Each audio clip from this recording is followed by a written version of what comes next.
situation sécuritaire en Ituri et au Nord Kivu. Unis par le sort, les parlementaires de l'Ituri, Nord Kivu et ceux d'autres provinces se sont réunis ce lundi 1er novembre 2021 au Palais du Peuple pour examiner la précarité de la situation sécuritaire qui prévaut actuellement dans les provinces de l'Ituri et du Nord Kivu en plein régime exceptionnel. Après débat et analyse approfondie, les participants ont constaté avec regret et déception que la situation sécuritaire de ces deux provinces s'est détériorée davantage pendant l'état de siège en cours. Les populations y sont quotidiennement livrées à un calvaire caractérisé par les faits ci-après.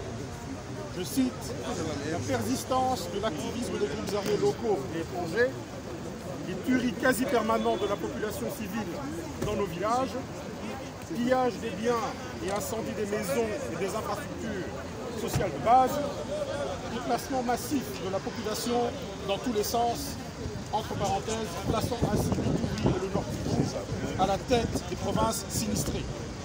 Occupation facile des entités par les groupes armés locaux et étrangers, massacre et pillage de détail par les groupes armés. Pour rappel, étant profondément préoccupés par ces souffrances extrêmes de nos populations, nous n'avons cessé d'entreprendre plusieurs démarches institutionnelles, notamment des audiences suivies des dépôts des mémos, cahiers des charges, déclarations, descentes sur terrain, travaux en commission parlementaire et adoption de résolutions pertinentes pour recadrer la marche de l'état de siège et des contacts téléphoniques personnels avec différentes autorités concernées. Malheureusement, toutes ces démarches n'ont pas toujours été suivies des mesures appropriées de nature à améliorer la situation sécuritaire dans les deux provinces sous état de siège. Au vu de la dégradation actuelle de la situation socio-sécuritaire, nous trouvons l'obligation de prendre des dispositions courageuses pour rester en harmonie et en phase avec la misère que traverse la population qui nous a mandatés à l'Assemblée nationale et au Sénat. Voilà pourquoi, nos honorables députés nationaux, les sénateurs élus de l'Ituri, du Nord Kivu et d'autres provinces, prenons à témoin la communauté tant nationale qu'internationale et levons les options politiques suivantes. 1. Exprimons notre désapprobation à toute énième prorogation de l'état de siège dans la province de l'Ituri et du Nord Kivu. 2.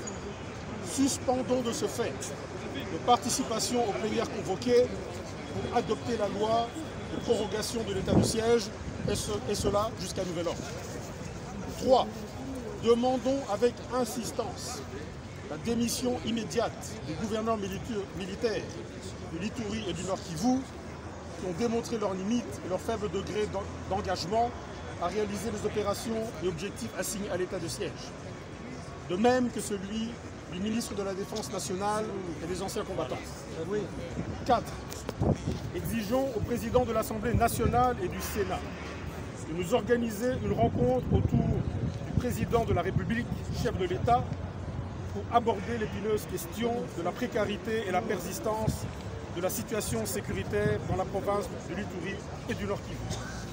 Au demeurant, les parlementaires de l'Ituri, Nord Kivu et d'autres provinces restent ouverts pour tout échange constructif allant dans le sens de la restauration de la paix et rétablissement de la sécurité à l'est du pays et se réservent le droit de prendre d'autres initiatives parlementaires et extra-parlementaires conformément à la Constitution et les lois du pays. Toutes nos compassions et condoléances à la population meurtrie en Ituri et au Nord Kivu, faites à Kinshasa le 1er novembre 2021. Merci.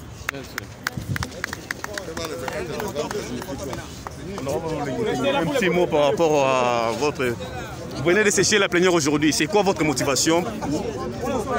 Vous avez refusé de proroger aujourd'hui l'état des sièges. C'est quoi votre motivation, l'honorable Bolenge-Tengue? Nous sommes des élus du peuple. Nous représentons la nation. Nous n'avons pas d'autre priorité que les priorités du peuple qui nous a envoyés ici. Nous ne pouvons donc pas nous accommoder des tueries, des massacres de la misère de nos propres électeurs, de ceux qui nous ont donné le mandat de siéger ici à l'Assemblée nationale. C'est aussi simple que ça. Donc ce qui se passe en Ituri et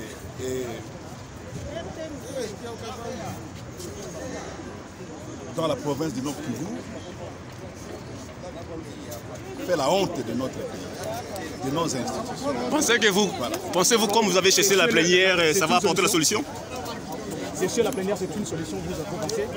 Sécher la plénière, c'est un moyen de porter un message. Vous avez suivi un message. Ce message a pour objectif de faire prendre conscience que ce qui se passe là ne doit pas se poursuivre. Ce n'est qu'un début. On a annoncé qu'on ne va pas se contenter de sécher des plénières. Voilà. Merci. Merci beaucoup, Nova. Je parlerai d'une autre forme de balkanisation de ces pays. Et voilà, lorsque nous nous sommes plaints, on a convoqué une séance d'évaluation.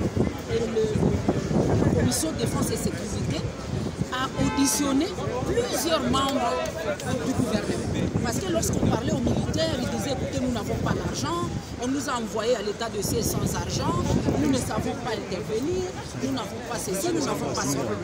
Nous avons invité le ministre des Finances, le ministre du Budget.